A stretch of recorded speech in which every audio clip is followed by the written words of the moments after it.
So Halloween is right around the corner, but no matter what time it is, you do not want to buy a scary home. Hey guys, it's Chris Vallee again with the Vallee team at RE/MAX Center. And today's video, we will tell you the top 5 scariest things that you do not want to get if you are looking to buy a home. So let's get right into it. Number 1 would be mold. I know when you think of mold, you envision like black or green spots everywhere, but lots of times mold is actually not visible when you do tour a home. So here's a few tips to help you spot it, especially if the home has a basement. One way is smell. Even if you can't always see the mold, you can smell it.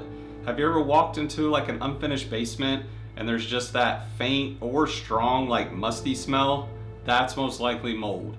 Another trick, if you think a house has mold, turn on your flashlight on your phone and shine it along some of the wood on the boards, and as you move the light at the right angles, you'll see like this fuzzy stuff on top of the wood.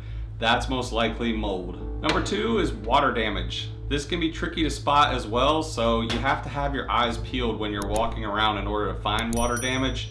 Whether the house has a basement or not, if you look along the walls just above the floor and you see a faint like water staining on the wall, that might have been from water damage. Also, I've been in homes where they are running big fans everywhere around the floors and they've ripped out sheetrock in the damaged areas trying to fix it.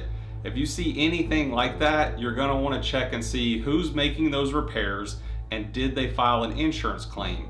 If they didn't file an insurance claim and they're trying to fix it on their own, I would suggest running out of there. Number 3 is roofs. Some roofs are easy to spot issues from the road and some are not. Here's some tips to spot a roof's condition when you go to look at a house. When you first get out, don't immediately walk inside. Stand at the road and look at the roof and scan from one side to the other. And you're going to want to look for things like discolored shingles or shingles that have been shifted, patches in the roof, missing shingles, or any kind of buckling. And then as you move towards the house, look up one more time and see if you can see a healthy level of granules. Those are like the gritty sandpaper stuff that's on top of the shingles. Also pay attention to the type of shingle that was used. There's 2 main types of shingles. One's a 3-tab and one's an architectural. The architectural style is a little bit thicker and nicer and is used on new homes and usually indicates that if you do see it on a used home that the roof was replaced fairly recently. The number 4 scariest thing are mechanical issues. I see this getting overlooked by buyers all the time. They want to see all the fun stuff when they tour a home and they don't tend to notice the mechanical components.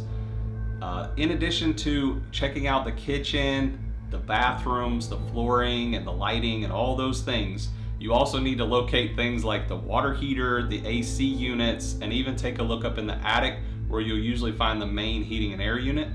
Examples of things to be looking for would be the manufacturer's date on the water heater and if it has any rusting at the top where the water pipes feed into it. To locate the AC units, you're going to want to look on the sides of the house, and they're usually on one side or the other. And you're going to want to notice things like how big they are, how small they are, how worn they are from the outside temperatures, what brand they are. Maybe take a picture of the manufacturer's label on the side, and then you can go home and try to look up online and see what the model number and the serial number, how old the units are. You can do the same thing in the attic with the heating and air system as well. And you can also open up the flap that holds the air filter and see how dirty it looks and see what quality of filter they're using and see if the homeowner's been keeping up with changing the filters as well. And last but definitely not least of the scariest things to look for in a home is structural damage and foundation issues. This one again can be hard to spot, but if you see it, you will want to run as well. If the home has a concrete foundation, you will want to look around on the floor and see if you can find any cracks that are either more than 1/4 of an inch wide or more than 1/4 of an inch high. If the home has a crawl space, you will want to make the spooky journey and either look into or crawl under the house and take a look around with your flashlight or your cell phone light as well. And if you see old support beams underneath, sagging floors, water erosion, cracked cinder blocks, these probably all indicate that something needs to be fixed before you move into the property. Another thing you can do when you're walking around the inside of the home is see if you notice any humps in the floor, any uneven floors that change in slope from room to room, or any cracking along the walls, any of this indicates that there's a larger problem at hand and you may not want to risk taking ownership of this. Stay away. That's it, guys. I hope I've given you plenty of scary things to watch out for and that you're more equipped to find while you're out there looking for houses. But of course, the best thing to do is to bring me along with you, because I've seen all of these issues over and over, and I can let you know if a house has any of multiple of these issues, how bad off the house is, and whether or not this is something major or minor that can be corrected.